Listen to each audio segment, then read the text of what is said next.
मानवता के महत्व को समझना और सद्गुणों के साथ जीवन जीने का प्रयास करना हमारे समाज की उत्कृष्टता की मानव धरोहर बनाए रखने के लिए आवश्यक है। हमें मानवता के मूल्य का पालन करते हुए एक सद्गुणी और उदार जीवन जीने का प्रयास करना चाहिए। यही हमारे समाज की प्रगति और सफलता की कुंजी है। धन्यवाद। पशुओं के साथ दुर्व्यवहार, पशुओं का सम्मान और संरक्षण हमारे द्वारा अनदेखा किया हुआ एक महत्वपूर्ण विषय है।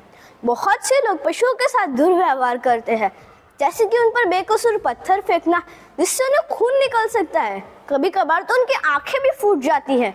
उन पर गर्म पानी फेंकना, कई लोग तो उन पर एसिड भी फेंकते हैं जिससे उन्हें कई गंभीर चोटें पहुंच सकती है। यह धरती केवल हमारी ही नहीं, इन पशुओं की भी है। दुनिया भर में कई महिलाएं अपनी कड़ी मेहनत और लगन से अच्छी व उच्च पद की नौकरियां कर रही है, पर इतिहास में कई महिलाएं नायिकाओं की भूमिका बहुत ही प्रमुख रही है। जिन दौर में महिलाओं को घर से बाहर जाना तक दूर था, उन दिनों विदेश जाकर भारत की पहली मेडिकल डॉक्टर बनने का श्रेय आनंदीबाई गोपालराव जोशी को जाता है। एक परिवार बनाती है, परिवार एक घर बनाता है, घर एक समाज बनाता है और समाज एक अच्छा देश बनाता है। इसका सीधा सीधा अर्थ है कि महिला का योगदान हर जगह है। महिला और शिक्षा सशक्तिकरण के बिना इस देश, घर, समाज और परिवार का विकास नहीं हो सकता।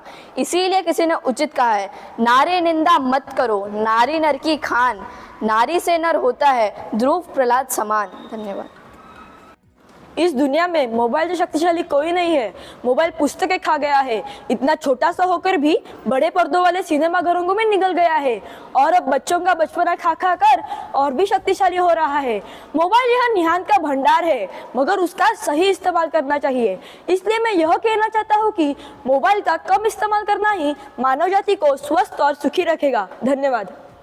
वन प्रकृति का एक अनुपम उपहार है। इस अमूल्य संपदा के कोष को बनाए रखने की महती आवश्यकता है। पेड़ पौधे तथा मनुष्य एक दूसरे के पोषक तथा संरक्षक है। हमारे देश में तो वृक्षों को पूजने की परंपरा है।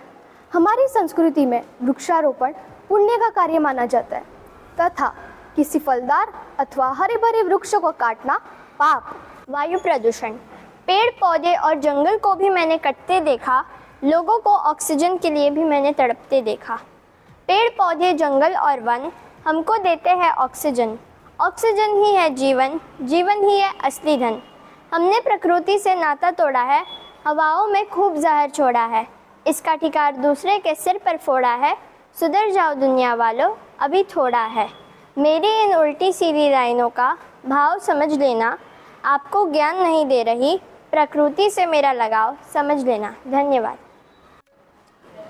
महिला सशक्तिकरण वो नारी ही है जिसके वजह से सारा संसार गतिमान है।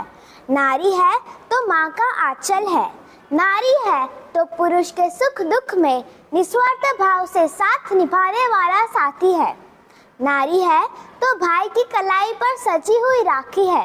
रानी लक्ष्मीबाई बनकर अपने हक के लिए लड़ती है नारी। मदर टेरेसा बनकर दिन दुखियों का दर्द बांटती है नारी।